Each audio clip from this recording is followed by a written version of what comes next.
sa iyang pag-anhi, daghan ang makadungog apan nangabungol, daghan usab nga bungol apan makadungog. Nganong isulti man na sa Ginoo nang maong pulong mutana ta sugaw galingon kana tungod kay sa iyang paghatag kanato og dalunggan nga makadungog, gihatagan ta kagawasan sa pagpaminaw sa mga maayong mga pulong ug sa pagdili sa pagpaminaw sa mga maayong pulong.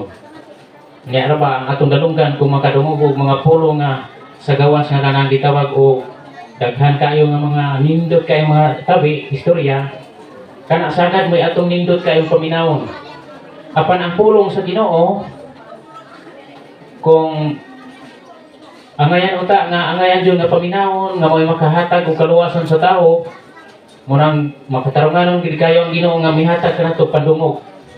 Usahay dili nato mapaminaw tungod kay ang naas panghunahuna nagkalain-lain ra. Murang ang Ginoo miingon siya nga mianhi ako aron sa mga tao, alang sa mga tao nga nangabungol aron makadungog. Na tinuod gina